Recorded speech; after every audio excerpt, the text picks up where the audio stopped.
Welcome dear students. आज के इस वीडियो में हम लोग देखेंगे D block and F block elements.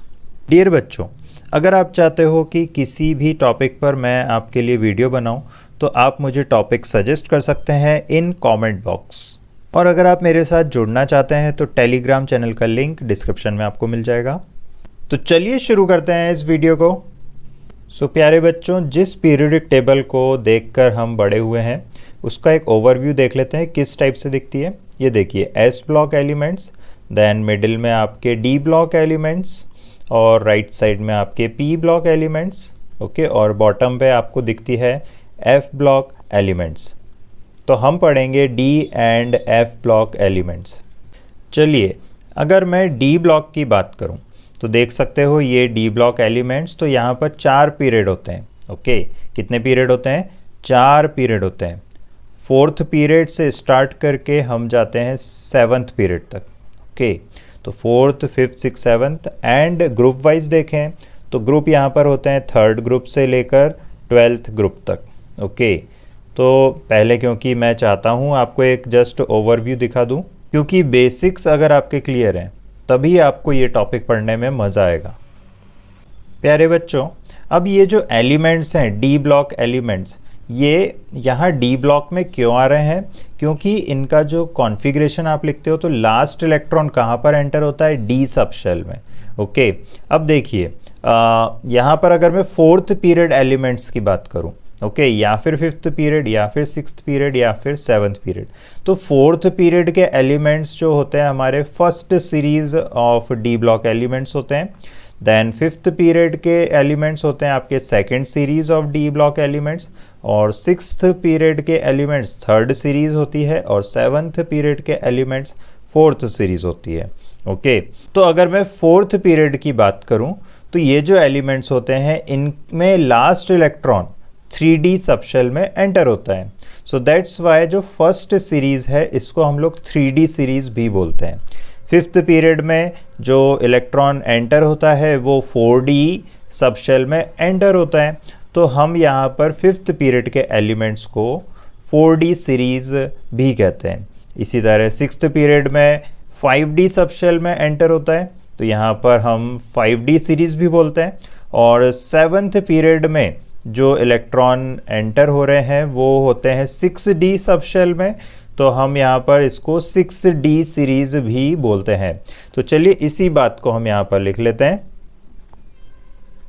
4th period मतलब 3D सीरीज, क्योंकि 3D सबशेल में लास्ट इलेक्ट्रॉन एंटर हो रहा है। 5th पीरियड में 4D सबशेल में एंटर हो रहा है तो 4D सीरीज। 6th पीरियड में 5D सबशेल में लास्ट इलेक्ट्रॉन एंटर हो रहा है, और 7th पीरियड में 6D सबशेल में लास्ट इलेक्ट्रॉन एंटर हो रहा है।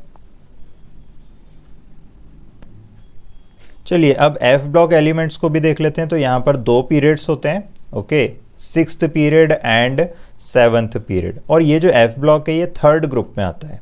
ओके, ये कहाँ पर आता है? 3rd ग्रुप में।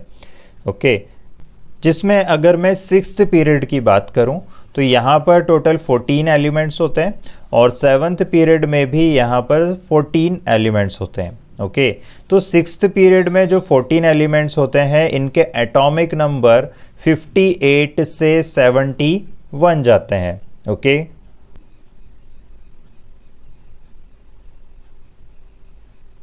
वहीं पर अगर मैं 7th पीरियड एलिमेंट्स की बात करूं तो इनके एटॉमिक नंबर वेरी करते हैं 90 से लेकर 103। तो 14 एलिमेंट 7th पीरियड में भी होते हैं आपके, तो 90 से लेकर 103। तो अगर आप ये काउंट करोगे 58 से 71 तो 14 एलिमेंट्स, और यहाँ पर भी 14 एलिमेंट्स।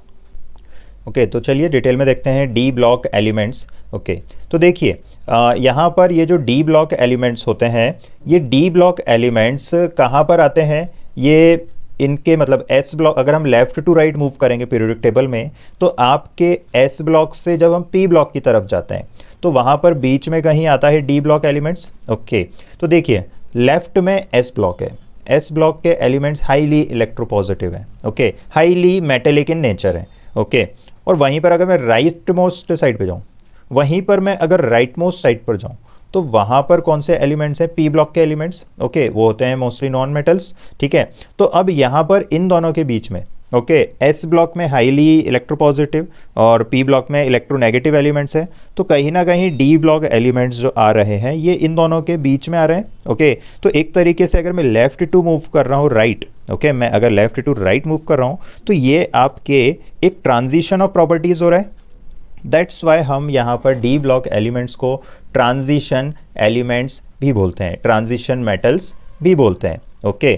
तो एक तो यहाँ पर ये पॉइंट आपको याद रखना है। अब दूसरी चीज़, जो ट्रांजिशन मेटल्स होते हैं उसको और कैसे हम याद रखें, ओके, कैसे हम उसको डिफाइन करते हैं, तो ऐसे एलिमेंट्स, ऐसे डी ब्लॉक के एलिमेंट्स जिनकी ग्राउंड स्टेट या फिर किसी कॉमन ऑक्सीडेशन स्टेट में उनके पास में इनकम्प्लीट डी सबशेल इलेक्ट्रॉन्स होना चाहिए, ओके। मतलब जब मैं कॉन्फ़िगरेशन लिखूंगा या तो ग्राउंड स्टेट पर या फिर किसी ऑक्सीडेशन वाले कॉन्फ़िगरेशन को मैं लिखता हूं, और अगर वहाँ पर डी सबशेल, आपको पता है डी सबशेल में मैक्सिमम 10 इलेक्ट्रॉन्स आते हैं, ओके। तो अगर 10 से कम आ रहे हैं, मतलब 10 से कम कुछ भी हो सकता है, 1 से लेकर 9, ओके, तो अगर ये हो रहा है तो आप यहाँ पर इनको बोल दोगे ट्रांजिशन मेटल्स, ओके। तो चलिए इसी बात को मैं आपको डिटेल में लिख के बताता हूँ। देखिए, सबसे पहले ट्रांजिशन मेटल्स कहते हैं हम इनको, ओके। अब देखिए यहाँ पर जिंक जो है, कैडमियम और मर्क्यूरी, ओके, इनको हम ट्रांजिशन मेटल्स नहीं बोलते हैं, ओके। अभी मैंने आपको बोला कि ऐसे एलिमेंट्स जिनके पास में डी सबशेल के कॉन्फ़िगरेशन में लेस देन 10 इलेक्ट्रॉन्स हो, आइदर ग्राउंड स्टेट में या फिर किसी ऑक्सीडेशन वाले स्टेट में, तो जिंक, कैडमियम और मर्क्यूरी में ग्राउंड स्टेट में भी और किसी ऑक्सीडेशन स्टेट में भी, मतलब दोनों ले सकते हो आप, ठीक है। दोनों में ही डी हमेशा कंप्लीटली फिल्ड है। तो देखिए, बेसिक डेफिनेशन मैंने क्या बोला ट्रांजिशन मेटल्स के लिए, कि वहाँ पर इनकम्प्लीटली फिल्ड डी सबशेल होना चाहिए। वहीं पर अगर जिंक, कैडमियम और मर्क्यूरी की बात करूँ तो इनके डी सबशेल हमेशा फिल्ड होते हैं, वेदर आप ग्राउंड स्टेट देख लीजिए या फिर आप किसी ऑक्सीडेशन स्टेट की बात कर लीजिए। तो यहाँ पर आपको ये पॉइंट भी मैं यहाँ पर लिखवाऊँगा कि जिंक, कैडमियम और मर्क्यूरी, ओके, ये यहाँ पर एक्सेप्शंस हैं।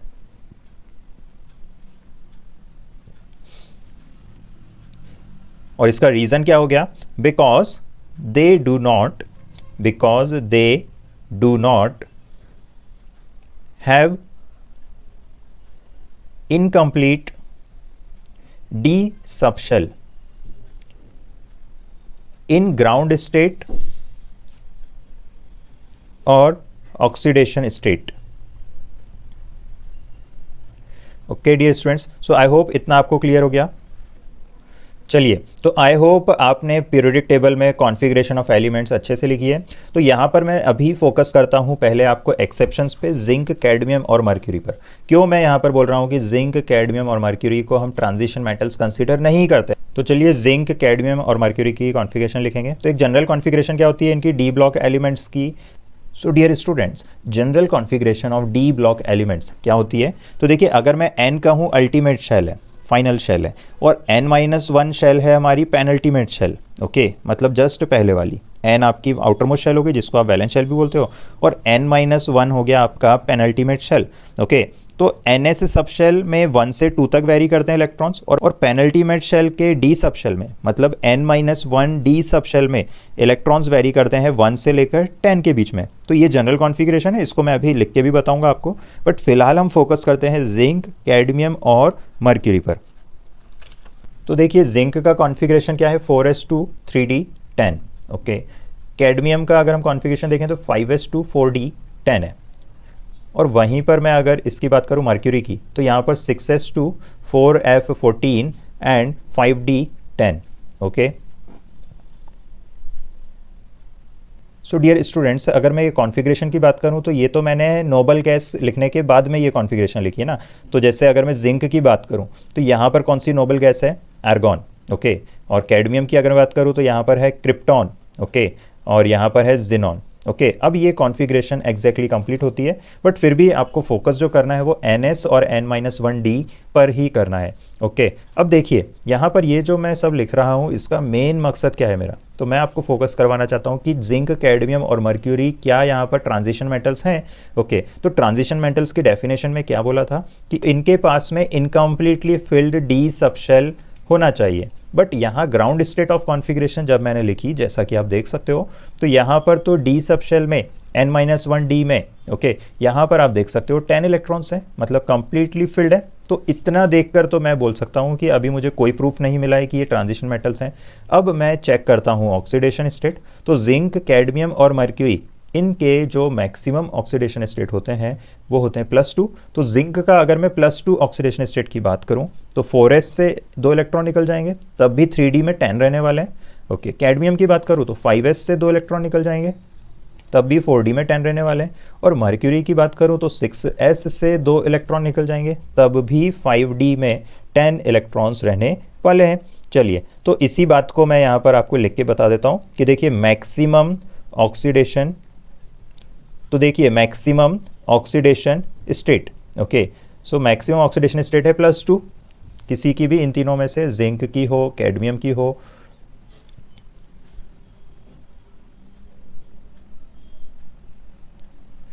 तो देखिए maximum oxidation state, okay maximum oxidation state in सब की जिंक, कैडमियम और मर्क्यूरी की कितनी है +2।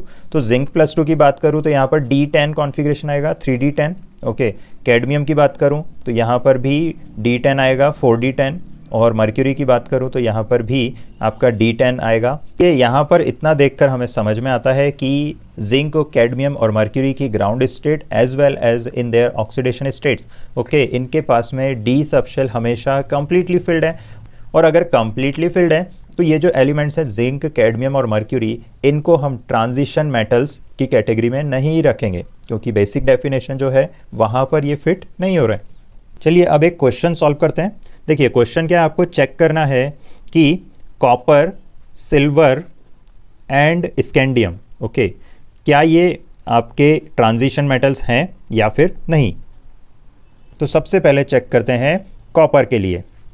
तो चलिए कॉपर का ग्राउंड स्टेट कॉन्फ़िगरेशन लिखते हैं। देखिए कॉपर का ग्राउंड स्टेट कॉन्फ़िगरेशन क्या होता है, 4s1 3d10।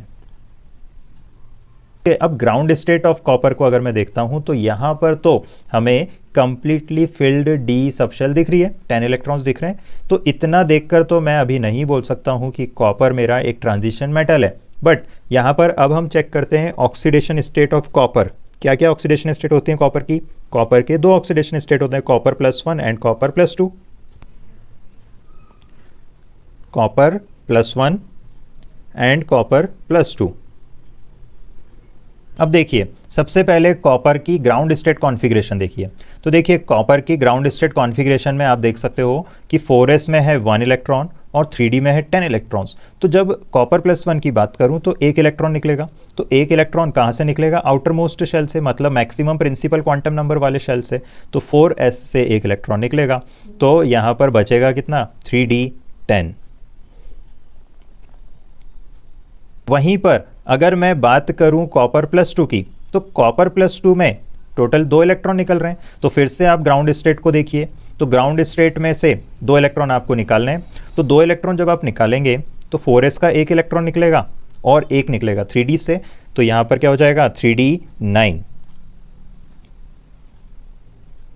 अब देखिए यहां पर कॉपर +2 में इनकम्प्लीटली फिल्ड 3d सबशेल हमको दिखाई दे रही है। ओके इट मीन्स यहाँ पर कॉपर क्या होगा? एक ट्रांजिशन मेटल। अब चेक करते हैं सिल्वर के लिए। चलिए अब हम लिखेंगे सिल्वर का कॉन्फ़िगरेशन। अब देखिए कॉपर, और कॉपर के जस्ट बिलो होता है आपका सिल्वर, सिल्वर के जस्ट बिलो होता है आपका गोल्ड इन पीरियडिक टेबल।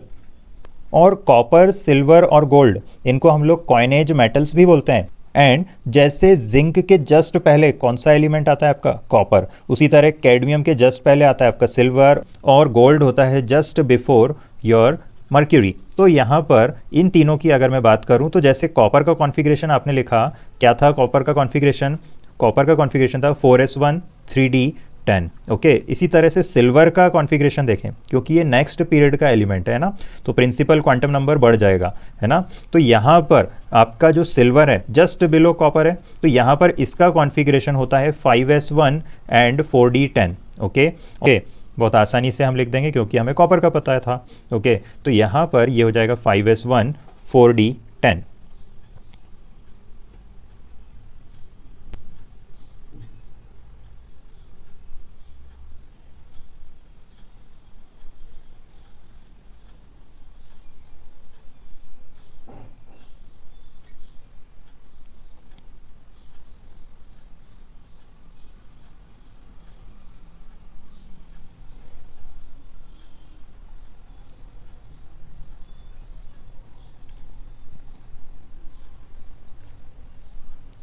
अब देखिए सिल्वर का जो ऑक्सीडेशन स्टेट होता है, ओके, सिल्वर का मोस्ट कॉमन ऑक्सीडेशन स्टेट होता है +1। ओके, तो ये तो हो गया Ag पॉजिटिव। ओके, यहाँ पर 5s से एक इलेक्ट्रॉन में निकाल दूंगा, बट +1 के अलावा सिल्वर का एक ऑक्सीडेशन स्टेट होता है +2 भी। तो हम सिंपली यहाँ पर जिस बात पर फोकस करना चाह रहे हैं कि मोस्ट कॉमन तो क्या हो गया +1, बट +1 के अलावा +2 भी शो करता है सिल्वर। यहाँ पर हम Ag पॉजिटिव के लिए कॉन्फ़िगरेशन लिखेंगे, तो इलेक्ट्रॉन कहाँ से निकलेगा, 5s से। ओके, तो Ag पॉजिटिव का लिखते हैं कॉन्फ़िगरेशन, 5s से इलेक्ट्रॉन एक निकाल देंगे तो 4d10 आपका बच जाएगा, 4d10। अब लिखते हैं Ag पॉजिटिव 2 का कॉन्फ़िगरेशन। तो देखिए फिर से ग्राउंड स्टेट को देखिए, तो Ag का ग्राउंड स्टेट कॉन्फ़िगरेशन था 4d10 5s1। ओके, तो अब Ag पॉजिटिव 2 का कॉन्फ़िगरेशन क्या होगा, दो इलेक्ट्रॉन आप निकाल दीजिए, तो एक तो निकलेगा 5s से और एक निकल जाएगा 4d से, तभी तो दो इलेक्ट्रॉन निकलेंगे। तो चलिए लिखते हैं Ag पॉजिटिव 2।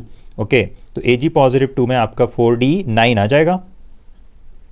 तो जैसा कि आप यहाँ पर देख सकते हैं कि 4d में मतलब 4d सबशेल इनकम्प्लीटली फिल्ड है एक ऑक्सीडेशन स्टेट में +2 में। ओके, इट मीन्स यस, हमारा जो सिल्वर है वो सिल्वर हमारा क्या है, एक ट्रांजिशन मेटल है।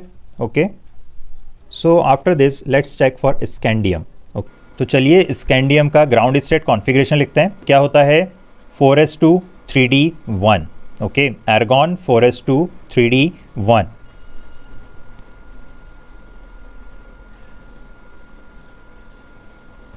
इसका मतलब स्कैंडियम हमारा एक ट्रांजिशन मेटल होगा। यस, क्यों, क्योंकि 3d में एक इलेक्ट्रॉन है।